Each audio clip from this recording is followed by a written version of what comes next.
C'est l'épilogue d'une longue histoire qui commence en 2011, à la sortie d'une boîte de plus de 10 ans après les faits. Tony Vérel et ses frères ont été jugés et condamnés pour avoir tiré à plusieurs reprises sur les videurs. C'est du moins ce qu'a décidé le parquet qui a suivi la requête du procureur de la République. Retour sur les faits. Tony Vérel poursuivi à l'origine pour tentative. C'est une histoire obscure qui fait la une des journaux en 2011.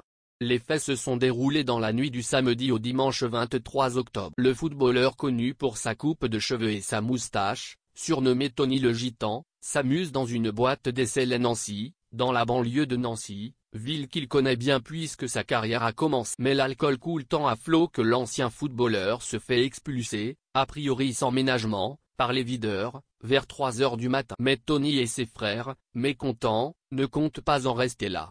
Ils reviennent quelques instants plus tard armés de battes de baseball pour en les videurs répondent avec du gaz lacrymogène. L'un des compagnons de Tony décide alors de passer à la vitesse supérieure en allant chercher un calibre 22 long. 7 balles sont tirées. Un des videurs est blessé à la cuisse et à la main, l'autre au niveau. Tony et ses frères sont rapidement arrêtés et poursuivis pour tentative de. L'enquête évolue, et les faits sont finalement requalifiés. Ils se sont ainsi présentés face à la justice pour violence avec un procès plus de 10 ans après.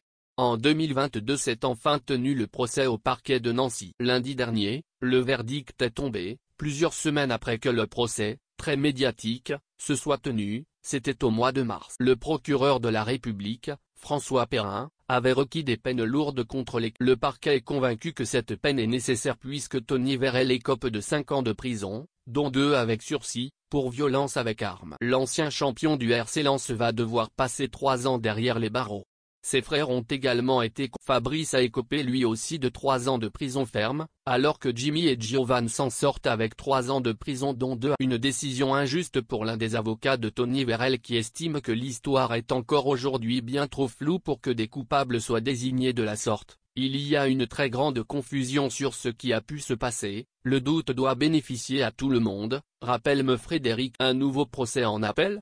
Pendant le procès, les avocats de Tony Vérel ont plaidé la nullité de la procédure, en mettant en avant la lenteur de l'enquête qui a vu se succéder 4 juges d'instruction en 10 ans. Mais cette demande a été rejetée par le tribunal.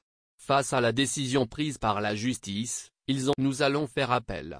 Je ne désespère pas de faire entendre raison à la justice, à savoir qu'on ne condamne pas quelqu'un au bénéfice du doute. Frédéric Bernat fustige un jugement à la hauteur de ce dossier, une instruction rate quand, après 10 ans d'enquête, on envoie des gens en prison aux doigts mouillés. Je trouve que ce n'est pas très rassurant. Tout au long de sa carrière, Tony Vérel a joué pour 13 clubs de football et s'est illustré durant 8 matchs avec l'équipe de France entre 1998. Il a marqué un but avec cette dernière. Cette affaire vient ternir une carrière qui, si elle n'a rien d'exceptionnel, témoigne de son sérieux et de son professionnalisme. Ce n'est pas la première fois qu'un footballeur fait face à la justice et les polémiques dans le milieu ne sont pas rares, mais concernent généralement des affaires autour de la corruption, des matchs achetés, des ajustements avec le règlement. Le 5 décembre, un autre procès aura lieu pour définir la somme à payer pour d'éventuels dommages et intérêts pour les victimes.